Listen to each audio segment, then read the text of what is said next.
first of all, one thing that the clients wanted was a lovely new modern home to live in. The previous home was a turn of the century, very dull, very damp, very leaky, double brick home, typical of the area. The vision for the clients is they wanted something that was modern, industrial. We incorporated a lot of reclaimed timber into the build, plenty of passive cooling, passive heating. We've gone for a polished concrete slab throughout the entire lower ground floor.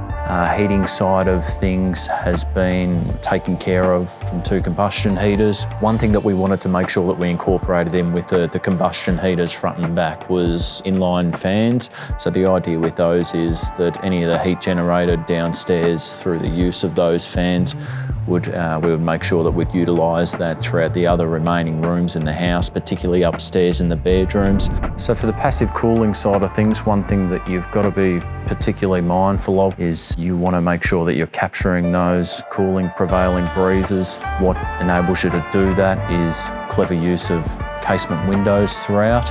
We incorporated some high-performance glazing from Miglis with our alu-clad range. Key feature of those is you get the warmth for the timber on the inside, and then the outside you have the aluminium finish which ties into the colorbond cladding throughout. Speaking of the exteriors, we did break that up with timber upstairs with a timber shiplap which ties in with 3 decks, a couple downstairs and then 1 upstairs as well. We've got Wormy Chestnut standard grade flooring throughout upstairs, bar the wet areas of course.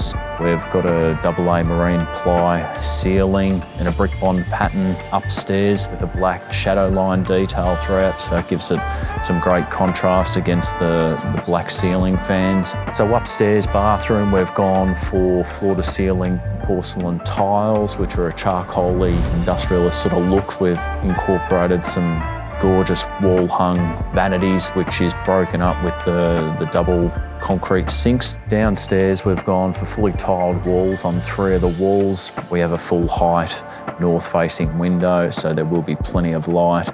One other thing that was very important for the clients was salvaging close to 5,500 bricks from the existing house that was demolished. Painstakingly cleaned by the clients and family themselves. They did a fantastic job. As you can see, they came up unbelievably well. Timber staircase, that was always going to be a big draw card. We wanted to get as much steel in there as we could with a custom steel central stringer, custom handrail throughout, and again incorporating those timber elements to the staircase, which also tie in with floating shelves in the kitchen and also the kitchen living dining room there. One of the features of the butler's pantry door was we managed to repurpose the existing LED light from one of the double hung windows, which is a feature of the kitchen area. So that, I think they look sensational. They tie in well with the industrial theme that we're going for, and also gives them a great little sentimental connection to the existing home that once stood.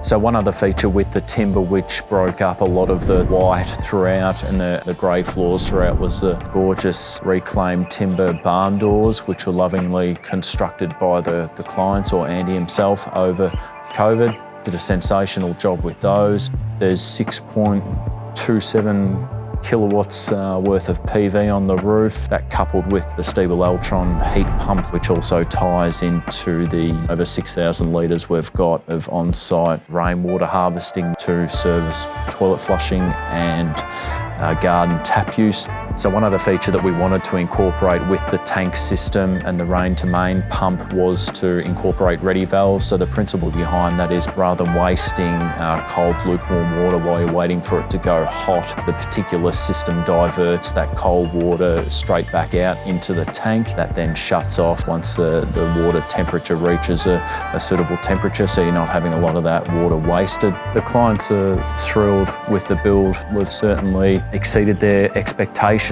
and their vision on the build. From all feedback that we've gained, everyone involved did a wonderful job considering COVID and site limitations for last year, it certainly was a challenging build, no doubt about it. But look, everyone involved, trade, suppliers, the clients themselves living on site out the back were brilliant to deal with. I'm very proud of the product that we've produced. They've got a great performing home now that'll serve them well throughout any season for many decades to come, and very grateful to have been a part of it.